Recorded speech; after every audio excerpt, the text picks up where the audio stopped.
पुकारे जाते हैं। एक बहुत बड़ा समाज है इस हिंदुस्तान का, और बहुत से साथी मेरे जो अन्य राज्यों से एमपी है, जब पूछते हैं उनकी जाति तो कोई कुशवाहा साकेत सैनी मौर्य बताता, फिर जब कहते हैं भाई माली तो कह रहे हम माली सैनी, सारा में एक लोग। बहुत बड़ा समाज आपका देश के अंदर है, और आपको इस मामले में चिंता करने की आवश्यकता नहीं। आप अकेले हो। अन्याय के खिलाफ राजस्थान का सर्व समाज माली समाज के साथ खड़ा है, आप निश्चित रहें।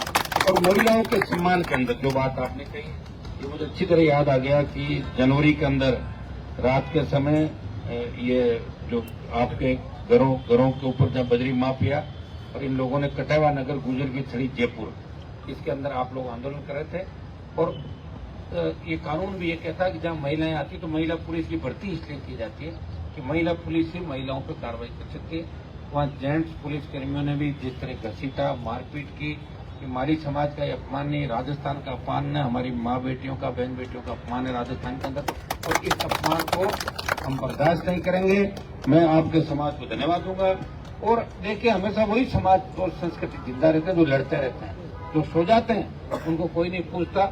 निश्चित रूप से आपका समाज संपन्न, सक्षम, किसान, मजबूत, और मैं तो उन इलाकों के अंदर रहता हूँ जहाँ आपके समाज की संख्या भी है, बहुत मजबूत लोग हैं, लड़ते रहते हैं, शहरों के अंदर भी गाँव के अंदर भी सच्चाई के लिए लड़ते हैं। तो मैं आपको एक तो धन्यवाद दूंगा छुट्टन लाल जी जो माली सैनी महासभा के राजस्थान के प्रदेश के अध्यक्ष हैं, भाई हमारे शील सैनी जी, और अमित जो यूथ के अध्यक्ष हैं मुझे लेने के लिए आए वहां से, और हनुमान जी, और हमारी बहन कंचन और माताएं बहनें सारी, जो इन बच्चों के साथ महिलाओं के साथ जिस तरह की मारपीट हुई, हमारा जो मामला है इसके अंदर आपके इस मामले को भी शामिल करेंगे।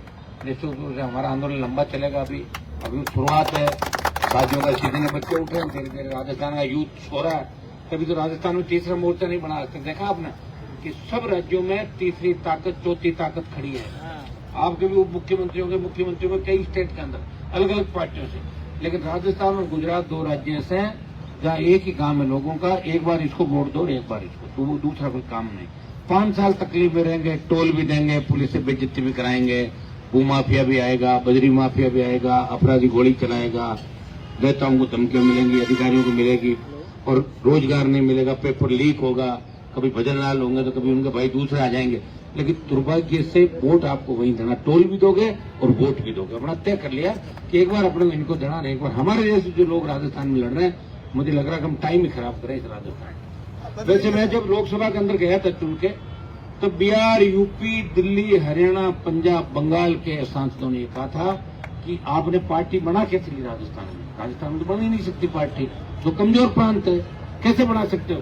तो मैंने कहा पार्टी भी मैंने बनाई है, तो बोला आप तो मोदी के साथ हो, गलत हो, किसानों का विरोध। मैंने मोदी का साथ छोड़ा किसान आंदोलन के अंदर, झगड़ा तो पंजाब के किसानों का था।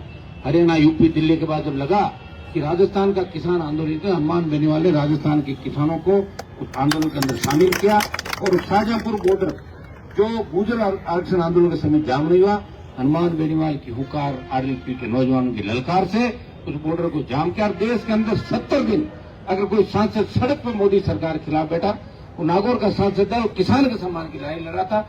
वो किसान जाट भी था, माड़ी भी था, गुजर भी था, यादव भी था, राजपूत था, ब्राह्मण था, उन तमाम समाजों की लड़ाई किसान के रूप में। और 5 साल जब मैं रहा, तब राजस्थान की मजबूती की छाप दिल्ली के अंदर छोड़ी, और अब मैं जब उतर के लोकसभा